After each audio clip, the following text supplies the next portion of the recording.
Coming up on our newscast tonight. The nation's interKorean Summit Preparation Committee holds numerous meetings as the historic date approaches. While ensuring readiness, the focus will be on setting a solid footing to restoring ties.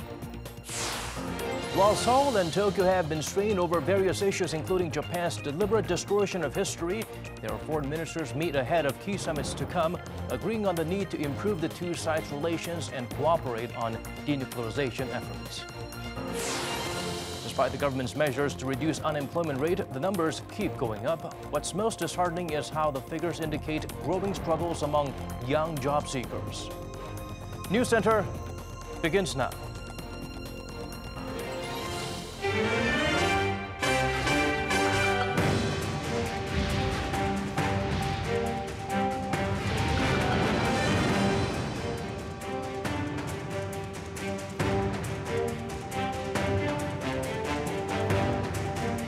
It's 8 p.m. here in Korea, coming to you live from our studio in Seoul. This is Arirang News Center. Welcome to our program. I'm Daniel Choi. South Korea's preparation committee for the historic summit convened again. President Moon Jae-in called the members to be thoroughly ready and work to ensure a smooth transition to the Washington-Pyongyang talks. Hwang Oh-jun starts us out with the fifth such meeting since the historic event was confirmed. The South Korean president is determined to dot the I's and cross the T's for the upcoming interKorean summit. During Wednesday's meeting of the Interagency Preparation Committee, President Moon Jae-in called for the formation of a comprehensive situation room so that all government agencies can check daily on their readiness up until April 27th. The meeting took place at the Blue House and was chaired by the president himself. It was the fifth meeting of its kind since Seoul and Pyongyang reached an agreement to hold a summit early last month.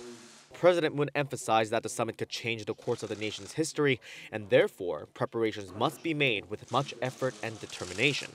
But he also insisted on prudence. 한 번에 모든 문제를 다 해결하겠다는 지나친 의욕으로 접근하기보다는 이번 남북 정상회담을 계기로 오랜 기간 단절되었던 남북 관계를 복원하고 평화와 번영의 한반도로 나아가는 튼튼한 디딤돌을 놓는다는 생각으로 임해주기 바랍니다.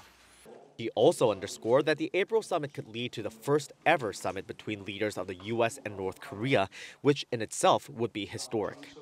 And with both the U.S. and North Korea actively preparing for that, President Moon said he expects the Washington-Pyongyang summit will be a giant step toward denuclearization and lasting peace.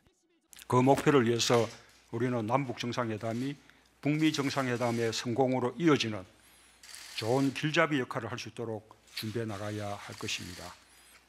President Moon called for the joint success of the two summits, and to ensure that they are held in smooth succession, the South Korean leader ordered related agencies, including the Foreign Affairs Ministry and Seoul's National Security Office, to exchange information, closely communicate, and collaborate with Washington. Hwang Oh-jun, Arirang News. Meanwhile, North Korea's Supreme People's Assembly holds a key meeting. According to our Lee Seung-jae, the content of discussions during the event could provide some clues as to what the regime is planning for the all-important summits. What messages could North Korea send to South Korea and the U.S. ahead of its summits with them? With North Korea's rubber stamp parliament set to hold the sixth session of its 13th Supreme People's Assembly on Wednesday, that question may just be answered. The Supreme People's Assembly is the highest organ of state power under the North's constitution that rubber stamps decisions by the ruling Workers' Party. Its plenary session, held every April, mainly deals with budget issues and personnel reshuffles. However, this year's meeting is getting more attention due to the possibility the isolated state may send a message to the outside world ahead of the summits during what's usually an internal political event. A local expert says the meeting could be used to back Kim Jong-un's willingness to improve ties with the South or even seek a peace regime and the denuclearization of the Korean Peninsula. The North has previously used its meetings to clarify its stance on its nuclear programs. In particular, at a parliamentary meeting in April 2012, the North stipulated in the preamble of its constitution that the country is a nuclear state. In the following year, the Assembly adopted a law codifying its possession of nuclear weapons for self-defense, at the same time consolidating its status as a nuclear weapons state. The meeting will also be highlighted by personnel reshuffles, as experts say the regime is likely to change officials at key posts of the State Affairs Commission and other organs to reflect the latest changes in the makeup of cabinet and military officials. Among the notable changes, North Korea may replace Kim Young-nam, the 90-year-old president of the SPA Presidium and the nominal head of state, in order to seek active diplomacy to improve relations with Seoul and Washington. Meanwhile, according to the North state-run media, Kim Jong-un has acknowledged the prospect of talks with Washington in his first official mention of the planned summit with President Trump. The Korean Central News Agency also said Kim delivered a report on the development of the recent situation on the Korean Peninsula, which includes the interKorean summit on April 27th. Observers hope the North's recent openness may be a prelude to finally achieving peace on the Korean Peninsula, as the world continues to watch the nation's every move. Lee Seung-jae, Arirang News. Seoul's foreign minister held talks with her Japanese counterpart earlier today. The duo covered a wide array of topics and reaffirmed mutual understanding in developing their ties and, of course, North Korea's nuclear issues. Lee Jae-in shares with us what was discussed. The foreign ministers of South Korea and Japan have reaffirmed their mutual goal of denuclearizing the Korean peninsula and agreed to develop peaceful and progressive Seoul-Tokyo ties. Amid the planned interKorean summit and U.S.-North Korea talks, I hope to work with Minister Kono in heading towards our mutual goal of establishing a peaceful resolution to the North Korean issue and creating stability on the Korean peninsula. We respect South Korea's hard work up until now. I hope for close cooperation between the two countries in realizing the denuclearization of the Korean peninsula and bringing peace and prosperity to the region. The two sides also agree that pressure and sanctions must remain on North Korea for now, but Minister Kang said it is important to keep the momentum for talks going and asked for Japan's cooperation. The two diplomats also said that it is vital for the two to actively communicate, including sharing details of the interKorean summit and the U.S.-Japan summit slated for next week. Kono also asked Seoul to deliver to the regime the Japanese government's hopes of solving the issue of Japanese citizens abducted by Pyongyang. And while Kang said that Seoul understands the importance of such humanitarian issues and that it has been and will continue to work on the issue, she cannot be sure over the specific agenda that will be brought to the table. Also, as the two countries celebrate the 20 years since their joint declaration of a new Korea-Japan partnership towards the 21st century, the diplomats shared ways to build a relationship that looks towards the future. The declaration was signed in 1998 by the two countries' leaders at the time to further develop friendly and cooperative relations. Kang and Kono agreed to establish a task force to boost cultural and human resources exchanges, work to settle the issue of fishing quotas in their respective countries' waters, and hold managerial meetings for the future partnerships. While the controversial Comfort Woman deal was briefly mentioned at the meeting, the two sides simply repeated their stances, which are that Seoul asks for the Japanese government's sincere apologies to the victims and that Japan hopes South Korea will carry out the 2015 deal. After the talks, Kono paid a visit to Seoul National Cemetery and met with South Korean President Moon Jae-in before rounding off his first official visit with a dinner with Minister Kang. Lee Ji-won, Arirang News. Taro Kono also met with President Moon Jae-in at the nation's top office. They agreed on close coordination when it comes to North Korea issues. The Liberal leader called for efforts to increase the two sides' cooperation, calling it a necessary step to ensure the success of upcoming summits with Pyongyang. 지금 남북 정상회담과 또 북미 정상회담을 앞두고 있고 또 한중일 상국 회담도 앞두고 있는 그런 시기여서 한일 양국 간의 긴밀한 소통과 협력이 어느 때보다 중요한 시기라고 봅니다. He also vowed to actively work with Japan to successfully host a trilateral summit involving Seoul, Tokyo, and Beijing, while emphasizing the need for active interactions in economy, trade, culture, and personal exchange to promote peace and prosperity in Northeast Asia.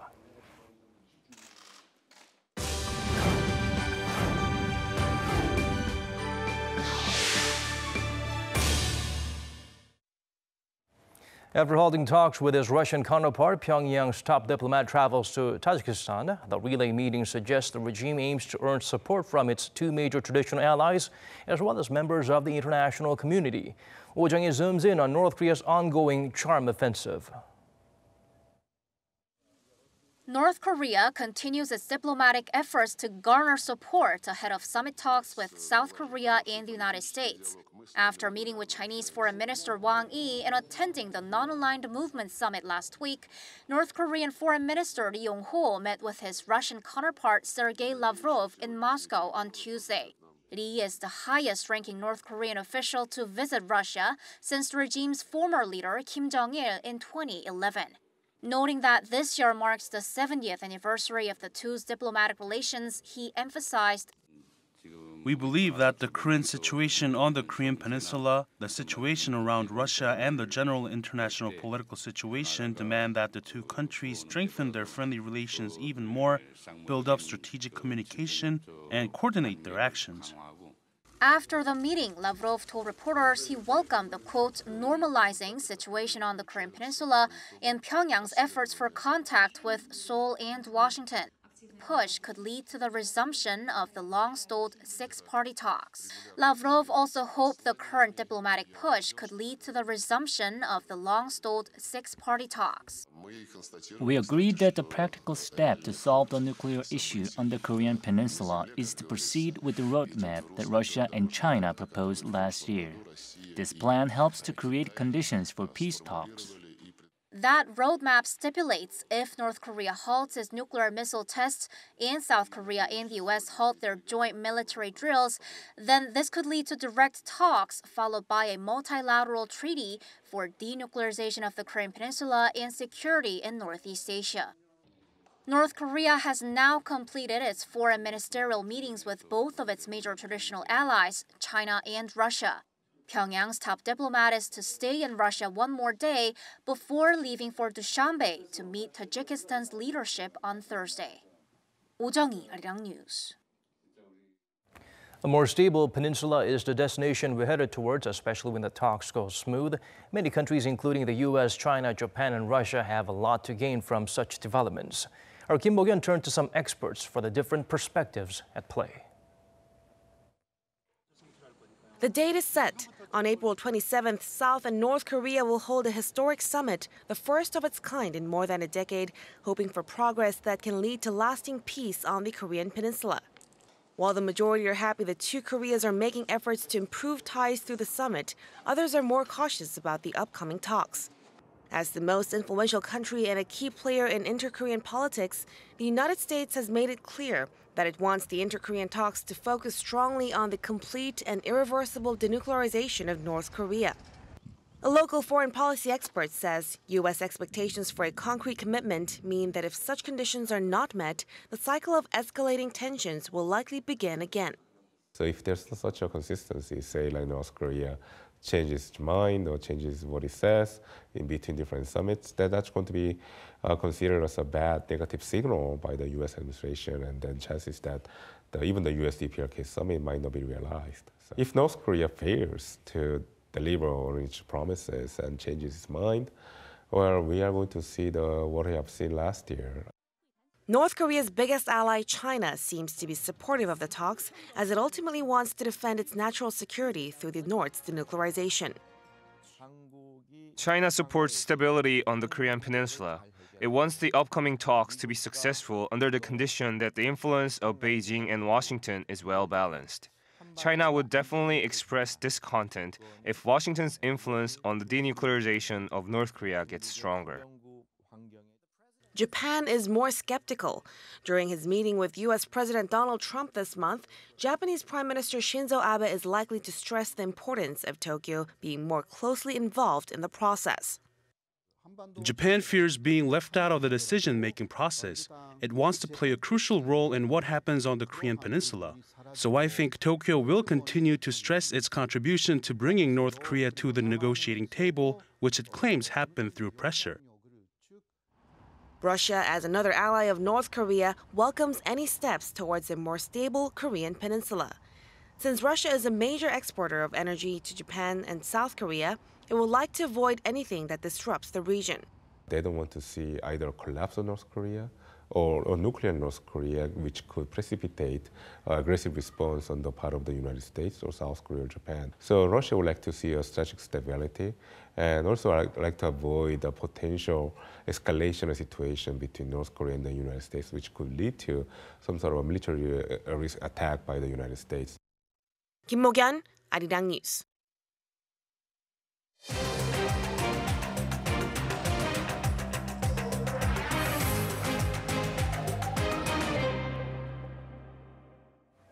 President Moon Jae-in met with the chairman of the World Economic Forum. During the sit-down at Cheongwade, Klaus Schwab invited the Liberal leader to next year's Davos Forum and proposed that Korea be at the center of the activities and discussions to take place there.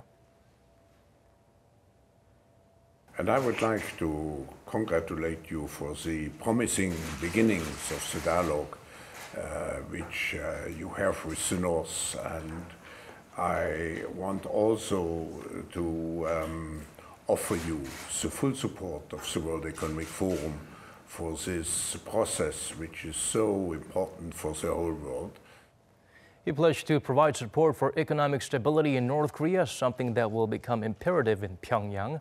President Moon thanked Schwab for the invitation and expressed hope that South Korea and the WEF can cooperate in areas linked to the Fourth Industrial Revolution.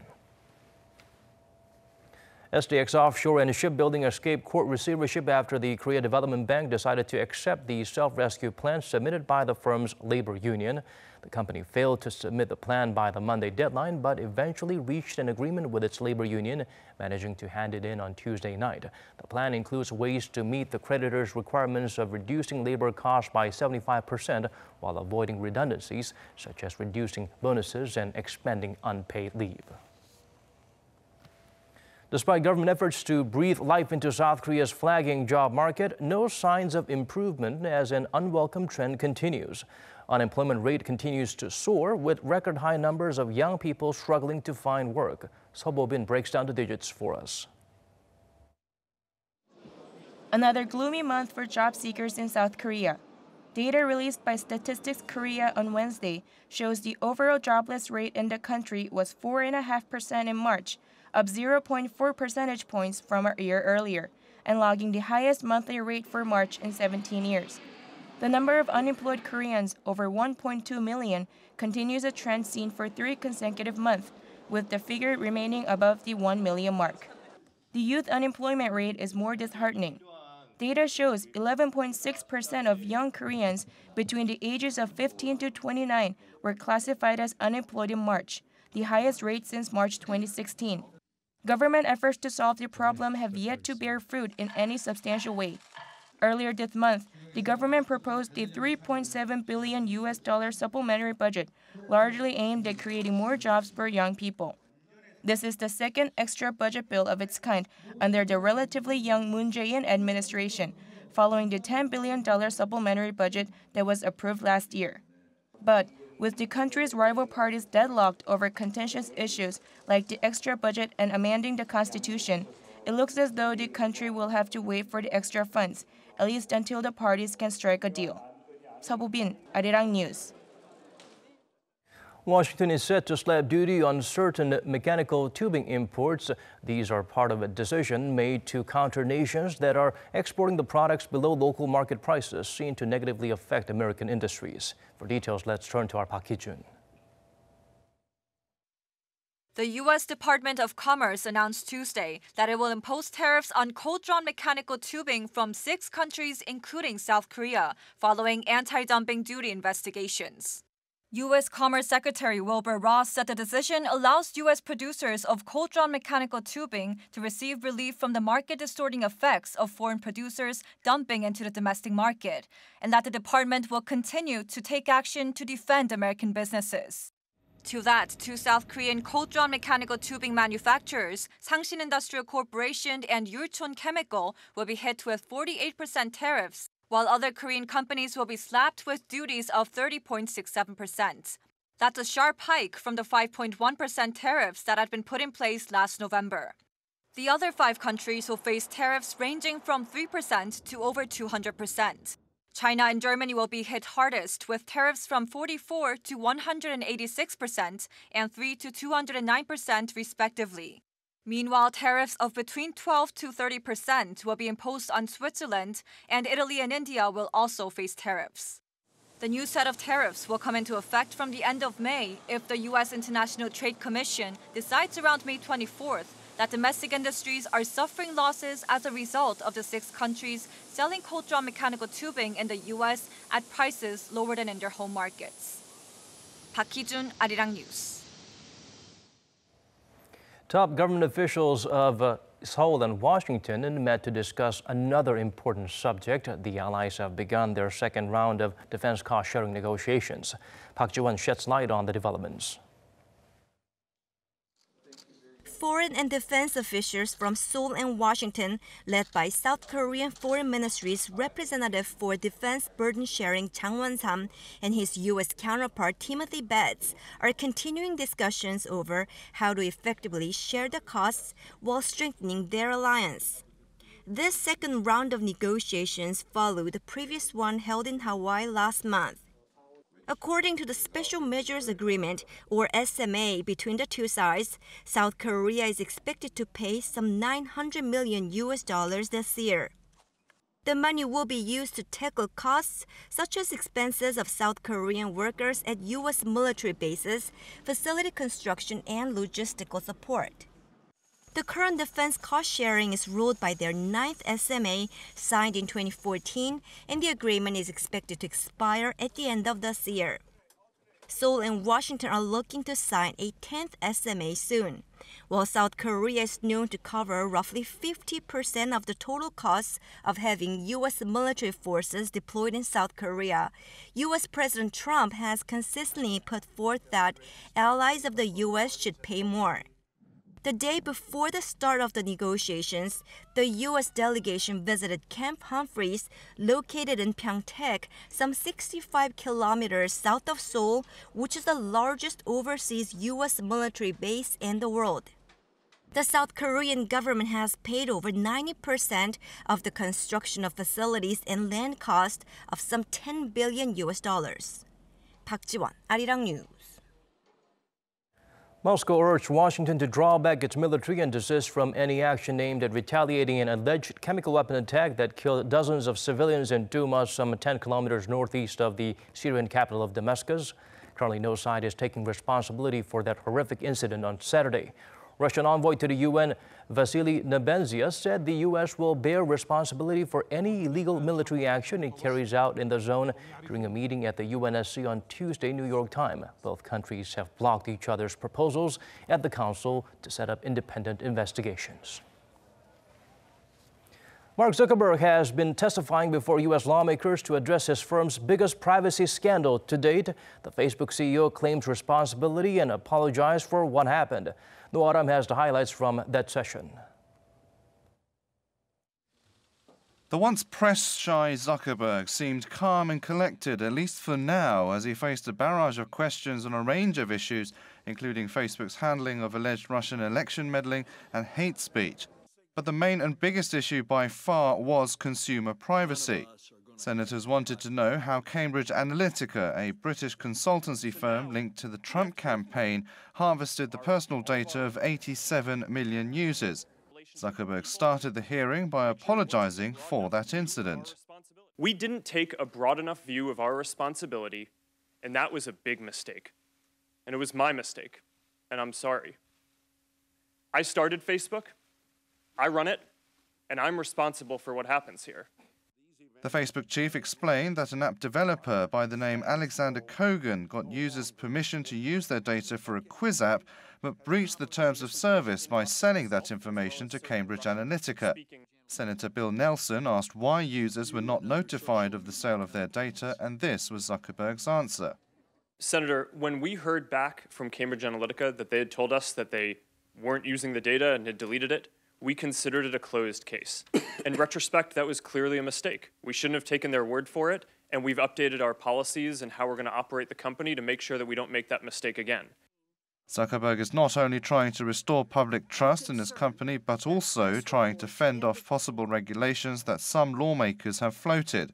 He's scheduled to testify again on Wednesday before the House Energy and Commerce Committee. Noara, Arirang News.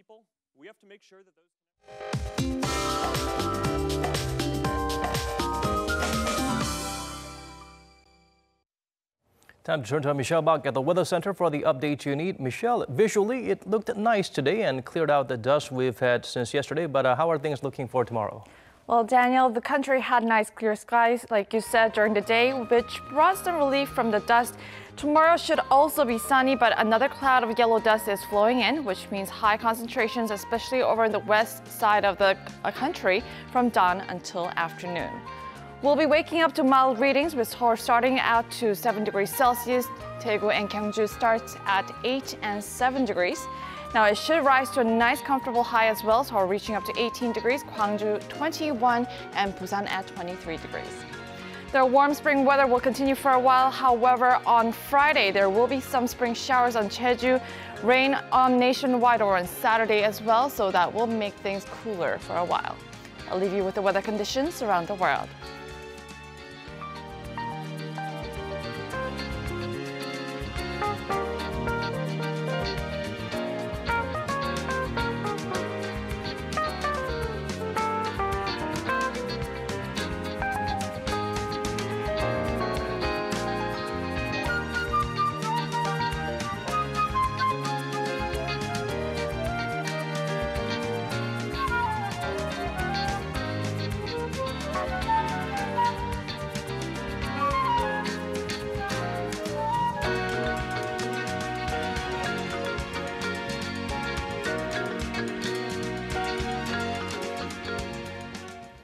That's all from us. As always, thank you for watching.